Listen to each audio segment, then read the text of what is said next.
আমি প্রথমেই দীপাঞ্জন চক্রবর্তী আপনার কাছে আসতে চাই। আমি নিজে দেখেছি যে একেবারে অত্যন্ত প্রান্তিক শ্রেণীর মানুষ, তারা হিন্দু হতে পারে, বৌদ্ধ হতে পারে, মুসলমান হতে পারে, চুরির কেসে বা রাহাজানির কেসে, ধর্ষণের কেসে একেবারে ঘৃণ্য অপরাধ করেছে, সেরকমও কেসে তারা এসেছে আলিপুর কোর্টে বা অন্যান্য কোর্টে, এবং আপনারা তাদেরকে আইনজীবীটুকু দিয়েছেন বা আপনি নিজে দাঁড়িয়ে পড়েছেন।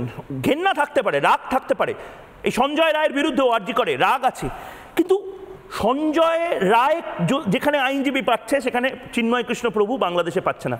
দেশটা তো একই ছিল, আইন ব্যবস্থাটা তো একই, ওখানেও কোনো জজ সাহেব বসেন আলিপুর কোর্টের মতন, এখানেও কোনো জজ সাহেব, কোনো উকিলরা রয়েছেন। মানে কি চলছে, এই ম্যাডনেসটা কি চলছে এখন? দেখো ময়ূক, তুমি আজমল কাসাবের কথা বললে, আমি আরেকজনের কথা বলি, মৌলানা মাসুদ আজাহার জম্মু কাশ্মীর হাইকোর্টে, তার জন্য কিন্তু ভারত সরকার উকিল দিয়েছিল, ন্যাচারাল জাস্টিস। নির্ভয়া কাণ্ডের ওই 4 ভয়ঙ্কর অপরাধী, তাদের জন্য ভারত সরকার কিন্তু অ্যাডভোকেট দিয়েছিল, ন্যাচারাল জাস্টিস। আর সমস্যা হচ্ছে বাংলাদেশে তো এই সমস্ত, আজকের বাংলাদেশে এই সমস্ত রীতিনীতি নেই। শরিয়তি কানুন ওরা লাগু করছে, এবং তুমি দেখো শরিয়তি কানুন যে সমস্ত মধ্যপ্রাচ্যের দেশগুলোতে আছে সেখানে কাজীর বিচার চলে, সেখানে ন্যায় বিচারের কোনো জায়গাই নেই। যে বাংলাদেশে সুপ্রিম কোর্টে প্রধান বিচারপতির বাড়িতে আগুন লাগিয়ে দেওয়া হয় এই বার্তা দেওয়ার জন্য যে বাংলাদেশে সারা পৃথিবীর সভ্য দেশের আইন বিচার ব্যবস্থা চলবে না, শরিয়তি আইন চলবে, সে তালিবান হোক, দায়েশ হোক বা পাকিস্তানের আইএসআই, তাদের কানুন চলবে। প্রশ্ন হচ্ছে সেটা বাংলাদেশ করছে, আমরা কি করছি? আজকে ভারতবর্ষ বা পশ্চিমবঙ্গে আমরা কি করছি? বাংলার এই যে তুমি প্রশ্ন করছো, বাংলার বুদ্ধিজীবীরা, লেখক, শিল্পী, সাহিত্যিক, তারা ভয় পাচ্ছে কেন? কারণ তাদের বই বিক্রি বাংলাদেশে বন্ধ হবে, তাদের সিনেমা প্রচার হবে না, তারা বাংলাদেশে গিয়ে গানের অনুষ্ঠান করতে পারবে না, টাকার যোগানে কম পড়বে।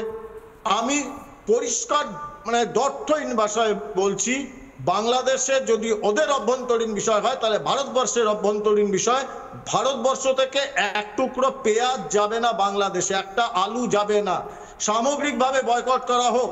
একদম একদম দীপাঞ্জন দা, আমি এই পার্টে একদম বিস্তারিতভাবে আসবো। আমি দুজন আইনজীবীর থেকে তাদের বক্তব্যটা একবার শুনে নিই। আমি অনির্বাণ গুহ ঠাকুরতা আপনার কাছে যাচ্ছি।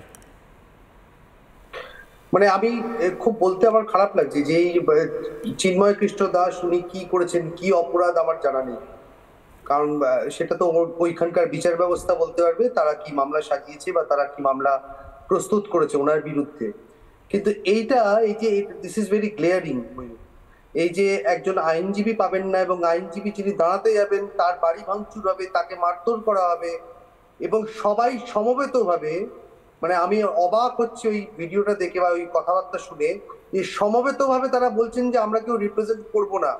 এনারা কি আদৌ পেশাদার? আমি তো ভাবতেই পারছি না যে ভারতবর্ষে এরকম ঘটনা ঘটছে। এইমাত্র আজমল কাসাব, মাসুদ আজহার এদের নিয়ে কথা হচ্ছিল, এরা কিন্তু ভারতবর্ষের সব থেকে বড় থ্রেট একটা সময় ছিল। 26/11 ঘটনা, যেখানে এই বাচ্চা ছেলেটি যে পাকিস্তান থেকে এসেছিল বলে দাবি করা হয়েছিল, আজমল কাসাব, তাকে আমরা নিজেরা ভিডিও ফুটেজ দেখেছি, আমরা টিভিতে দেখেছি, মিডিয়াতে দেখেছি যে সে গুলি চালাচ্ছে নির্মম ভাবে। তার জন্য কিন্তু ভারতবর্ষ সরকার বা ভারতবর্ষের আইন প্রশাসন, তার জন্য আইনজীবী ব্যবস্থা করা হয়েছিল, তাকে সম্পূর্ণ সুরক্ষিত রাখা হয়েছিল জেলের মধ্যে, এবং তার সম্পূর্ণ বিচার ব্যবস্থা সম্পন্ন হয়েছিল। সেই বিচারে তিনি সাজা পেয়েছিলেন, তার জন্য ওনার ফাঁসি হয়। নানা ধরনের কন্টেন্ট দেখার জন্য লাইক করুন, শেয়ার করুন আমাদের ফেসবুক পেজ, সাবস্ক্রাইব করুন আমাদের ইউটিউব চ্যানেল। পাশাপাশি অন্যান্য ব্রেকিং নিউজের জন্য অবশ্যই চোখ রাখুন রিপাবলিক বাংলায়।